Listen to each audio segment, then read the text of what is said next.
اسی کے حوالے سے مزید چند باتیں آپ کو بتاؤں کہ یہ تسنیہ کا صیغہ جو ہے شاید اس طرح جمع ہوا ہے حضرت عثمان کی شخصیت کے اندر، ذو النورین کے حوالے ہی سے یہ چند باتیں یاد رہ جائیں گی آپ کو۔ حضرت عثمان کا ایک شرف یہ ہے کہ 2 ہجرتیں، صاحب ہجرتین، 2 ہجرتوں والے، ہجرت حبشہ میں بھی شریک اور ہجرت مدینہ میں بھی شریک۔ محمد الرسول اللہ صلی اللہ علیہ وسلم کے حیات طیبہ میں یہ 2 ہجرتیں ہوئی اور دونوں میں حضرت عثمان شامل۔ نمبر 3، حضرت عثمان کو 2 مرتبہ حضور نے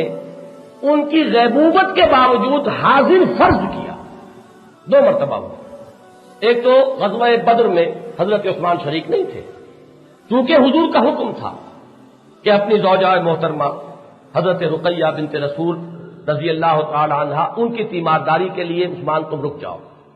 تو غزوہ بدر میں شریک نہیں ہے۔ لیکن جب مال غنیمت کی تقسیم ہوئی ہے بدر کی،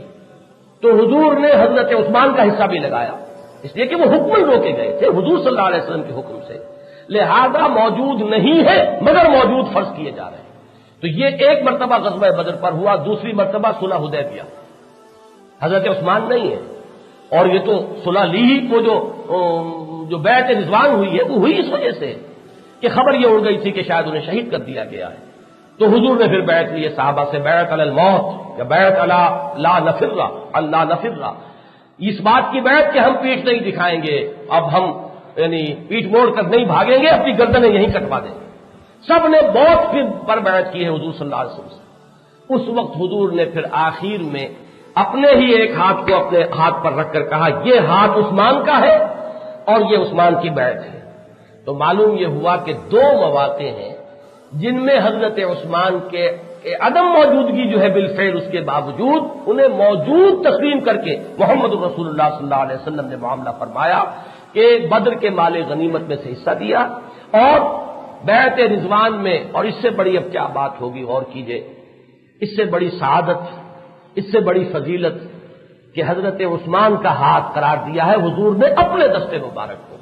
اور اپنے ہی ایک ہاتھ سے دوسرے ہاتھ پر بیعت لی ہے کہ یہ ہے عثمان کا ہاتھ اور یہ بیعت عثمان کی ہے رضی اللہ تعالیٰ۔ حضور صلی اللہ علیہ وسلم نے بیعت جو حضرت عثمان کی لی ہے، اس سے اشارہ ملتا ہے کہ آپ کے علم میں ہے کہ حضرت عثمان شہید نہیں ہوئے، البتہ جو سچویشن ڈیولپ ہوئی ہے جو لوگوں کے سامنے ہے،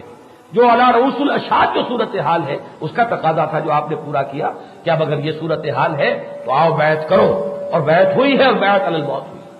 تو 2 مرتبہ ایسا ہوا، 2 ہجرتیں اور 2 ہی مرتبہ یہ معاملہ کہ حضرت عثمان رضی اللہ تعالیٰ عنہ کے حضور نے ان کی عدم موجودگی کے باوجود موجود فرض کیا، اور وہ معاملہ کیا جو موجود لوگوں کے ساتھ تھا۔